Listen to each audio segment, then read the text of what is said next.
IVM.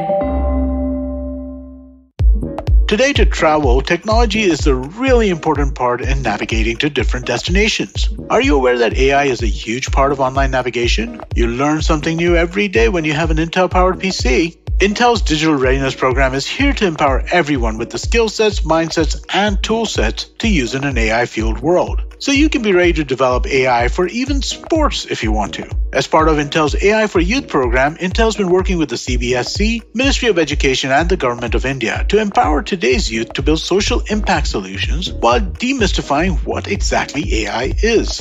How do you take advantage of this? Purchase an Intel Core-powered PC and you get free access to 80+ hours of immersive and hands-on training about AI. On completion of the program, along with the certificate, you get access to AI toolsets, allowing you to put what you learned to good use. So don't wait. Log on to futurebanawonderful.intel.com. Future Banaw Wonderful by bringing home an Intel-powered PC.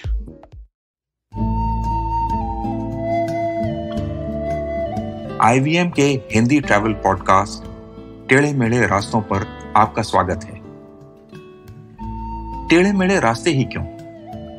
वो इसलिए कि घूमना भी तो ऐसे ही रास्तों की तरह पेचीदा और लगातार उतार चढ़ाव भरा होता है, जहां हर पल कुछ नया देखने और महसूस करने को मिलता रहता है। शर्त बस यही होती है कि आंख कान खुले रहने चाहिए।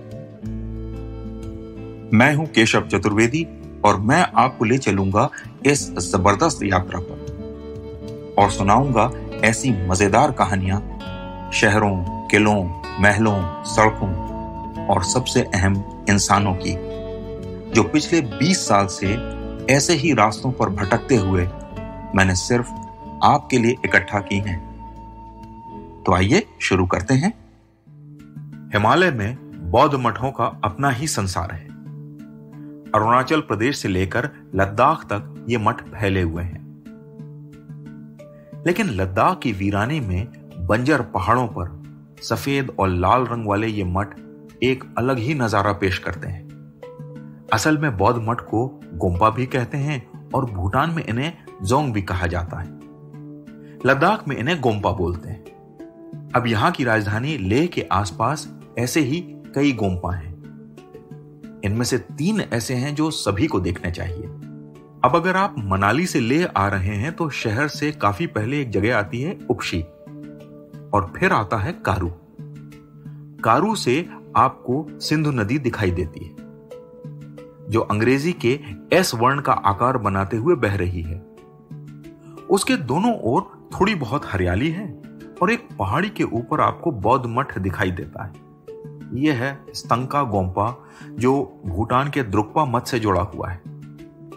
लद्दाख जैसे खूबसूरत इलाके में भी स्तंका जैसी सुंदर लोकेशन कम ही मिलती है। गर्मियों में यहां हरियाली रहती है, लेकिन सितंबर और अक्टूबर के शुरुआती दौर में यह हरियाली पीले रंग में बदल जाती है और इस जगह की खूबसूरती का एक नया ही रूप देखने को मिलता है। इसी से थोड़ी दूर पर है थिक्से मठ। यह मध्य लद्दाख का सबसे बड़ा बौद्ध मठ है और इसमें अभी हाल तक निर्माण चल रहा था। पहली नजर में यह तिब्बत में दलाई लामा के पोताला महल की याद दिलाता है। हालांकि उतना विशाल तो नहीं है, लेकिन बनावट बिल्कुल वैसी है।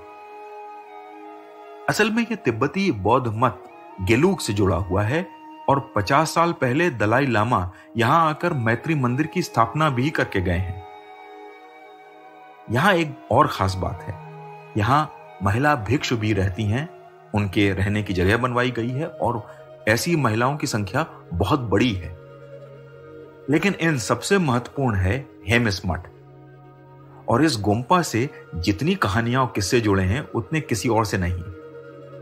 हेमिस एक महत्वपूर्ण गोम्पा है और यहां बौद्ध धर्म से जुड़े कई ऐसे दस्तावेज रखे हैं जो अब बिरले ही मिलते हैं।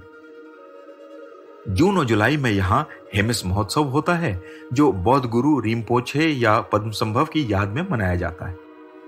यही सही समय है लद्दाख जाने का। उस समय सारे मठ खूब सजे रहते हैं और बौद्ध नृत्य और संगीत भी भरपूर देखने को मिलता है। हेमिस गोम्पा के रास्ते में मुझे बताया गया कि यह मठ इतनी होशियारी से बनाया गया है कि कोई इसके बगल से भी गुजर जाए तो पता नहीं लगता कि यहां कोई गोम्पा है। खैर साहब, ये सब सुनकर मैं वहां पहुंचा तो दूर से ही मठ चमक रहा था। मैंने अपने साथियों से पूछा तो वे बोले, अरे ये सब तो अभी हाल ही में बना है, वरना तो पहले नहीं दिखाई देता था। मेरे सामने एक बौद्ध स्तूप और कुछ रहने के क्वार्टर बन गए थे और इनके बन जाने के कारण अब हेमिस दूर से ही दिखाई देने लगा था। फिर मुझे यह कहानी सुनाई गई कि जब चंगेज खां यहां आया तो उसने पूरा इलाका लूट लिया, लेकिन हेमिस मठ उसे मिला ही नहीं, क्योंकि वो छिपा के बनाया गया था और यूं हेमिस मठ और उसमें संचित सारा ज्ञान बच गया। मैं बहुत प्रभावित हुआ, लेकिन मन ही मन एक बात खटक रही थी कि चंगेज खां जैसा भी था, किसी की आस्था के स्थानों पर हमला नहीं करता था, खास तौर से बौद्ध मठों पर, क्योंकि वो जिस मंगोल धर्म को मानता था वो बौद्ध धर्म के काफी करीब था। फिर ये बात भी खल रही थी कि इतना बड़ा विश्व विजेता जिसके जासूस आकाश पाताल एक कर देते थे, उसे एक पहाड़ी के पीछे छिपा मठ नहीं मिला। बात हजम नहीं हुई। खैर, इसका जवाब जल्दी ही मिल गया जब हम हेमिस पहुंचे। वहां पता चला कि इसका निर्माण 1672 में लद्दाख के राजा सेंगे नामग्याल ने करवाया था। अब जब मठ चंगेज खां के मरने के 400 साल बाद बना हो तो बेचारा चंगेज खान उसे कैसे ढूंढ सकता था, और न ही उसके जासूसों को कोई भनक लगने वाली थी। खैर, हेमिस से जुड़ी सिर्फ यही एक किंवदंती नहीं थी। एक और साहब थे निकोलस नोतोविच। ये क्रीमिया के रहने वाले थे और इन्होंने 19वीं शताब्दी के अंत में ये कहकर सनसनी फैला दी कि ईसा मसीह के जीवन के वो जो 10 साल हैं जिनके बारे में कुछ पता नहीं, उस दौरान असल में वे हेमिस में ही थे। लेकिन उनकी मृत्यु के बाद उनके सहयोगी ने बताया कि ये निकोलस के दिमाग की उपज थी और ऐसा कुछ नहीं था। कोरी गप ही सही, फिर भी निकोलस को अपने जीते जी इससे बहुत पैसा और शोहरत मिली।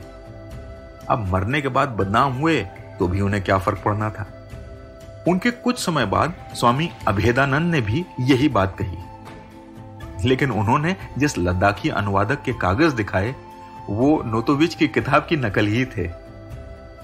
और यूं हेमिस में ईसा के 10 साल रहने की कहानी कपोल कल्पना ही साबित हुई। तो आज टेढ़े मेढ़े रास्तों का सफर इसी मील के पत्थर पर खत्म होता है।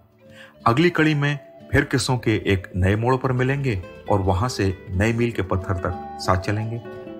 और हां, अगर आपको ये पॉडकास्ट पसंद आया हो तो इसे अपने दोस्तों और परिवार वालों से शेयर कीजिए, क्योंकि सफर का मजा तो साथ चलने में ही है।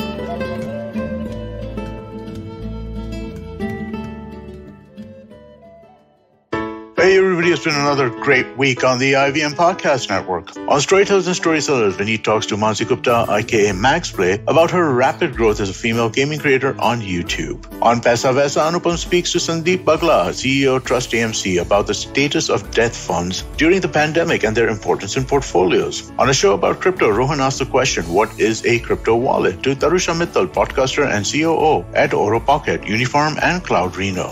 On the Life Manifestos, Arena dives deep into the imposter syndrome and shares some helpful techniques to overcome it. And on Football Shipball, Gaurav and Savram talk about the showstopper game of the week, Liverpool versus Manchester. Do follow us on social media. We're IVM Podcast on Twitter, Facebook, Instagram, and LinkedIn. And remember, if you're enjoying this show or any of our others for that matter, please do tell a friend. We really appreciate you spreading this. Word of mouth helps a lot. And finally, this week, we'd like to thank our sponsors, Cred, Bank of Baroda, Quarter, CoinSwitch, Kuber, Slay Coffee, and Intel. We really appreciate the support.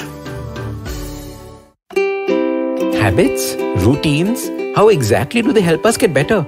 Well, to simplify it for you, tune in to the Habit Coach podcast. I am Ashton Doctor and I'm going to be here to help you get better daily with some simple, easy to do habits that you can easily adapt to your life.